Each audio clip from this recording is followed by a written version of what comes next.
మంచిదే. ఇక్కడ మీరు ఒక సూక్ష్మాన్ని గుర్తించాలి. మేము వెళ్ళింది పెట్టుబడులు తీసుకురావడానికి, తెలంగాణ రాష్ట్రంలో పెట్టుబడులు పెట్టడానికి.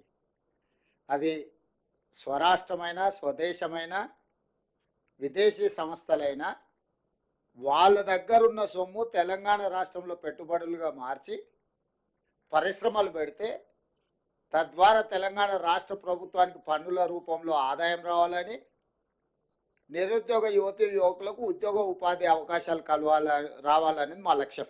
అందుకోసం మేము అక్కడికి వెళ్ళినాం. కానీ మీరు చెప్తున్న కేసులో రాష్ట్ర ప్రభుత్వం సొమ్ము కొల్లగొట్టి విదేశాలకు తరలించిండ్రు. ఇక్కడి డబ్బులు తీసుకెళ్ళి లండన్లో వీళ్ళు పెట్టుబడులు పెట్టిరు వీళ్ళ కోసం. మేమేమో ప్రజల కోసం అక్కడి నుంచి పెట్టుబడులు తీసుకొచ్చినాము. వీళ్ళేమో ఇక్కడ ప్రజల సొమ్మును కొల్లగొట్టి విదేశాలలో పెట్టుబడి పెట్టుకున్నారు. ప్రజల సొమ్ము కొల్లగొట్టిన వాళ్ళ మీద కేసులు పెట్టినాం.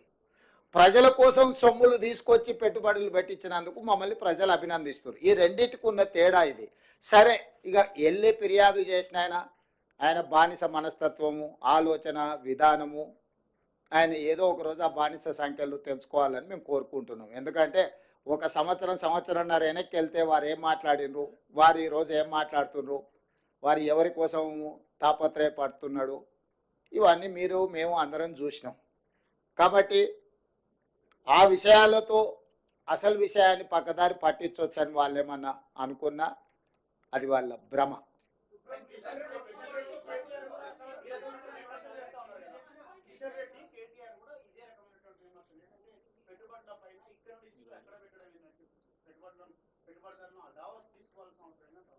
నువ్వు ఇంతకుముందు అడిగిన సమాచారమే. మహారాష్ట్రకు సంబంధించిన రిలయన్స్ సంస్థతో మహారాష్ట్ర ముఖ్యమంత్రి దావోస్లో ఒప్పందం చేసుకున్నాడు, దాన్ని ఎందుకు విమర్శించలేదు అని మీరు అడిగినారు. సేమ్ ఈ నువ్వు ఇచ్చిన సమాచారమే ఆయనకు సమాధానం.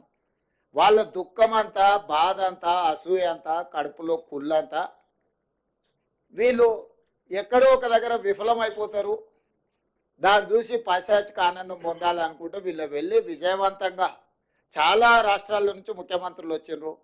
చాలా రాష్ట్రాలు వాళ్ళ ప్రభుత్వం యొక్క విధి విధానాలు అక్కడ చెప్పుకోవడం జరిగింది.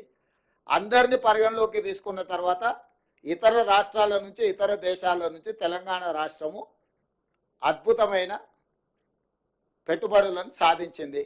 దీన్ని అభినందించాలి. కడుపులో కుళ్ళున్నోళ్ళు, మా మీద అసూయ ఉన్నోళ్ళు అభినందించారు, ఏడుస్తుంటారు. ఏం చేస్తాం వాళ్ళని చూసి?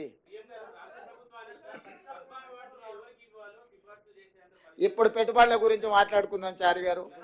నేను మీకు ఒకటే చెప్పదలుచుకున్నా, ఈ మధ్య రీసెర్చ్లలో ఒక కొత్త జబ్బు ఏదో కనిపెట్టిండ్రు.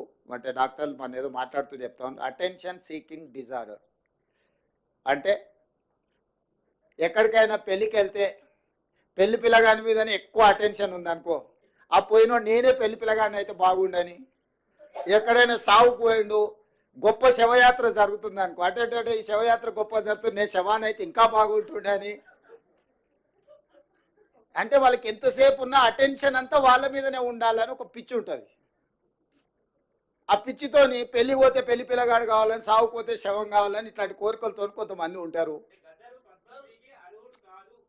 నేను చెప్పేదాన్ని పెట్టుబడుల గురించి.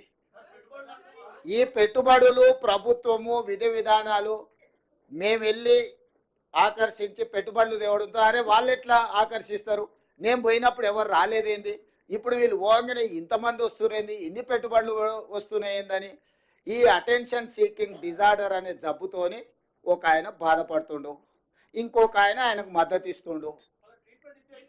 ఇక ఇక ఆ సమయం అది ఇక మీరంతా ఏం చేస్తారు? అందుకే మీకు చెప్తున్నా జబ్బు ఉందని.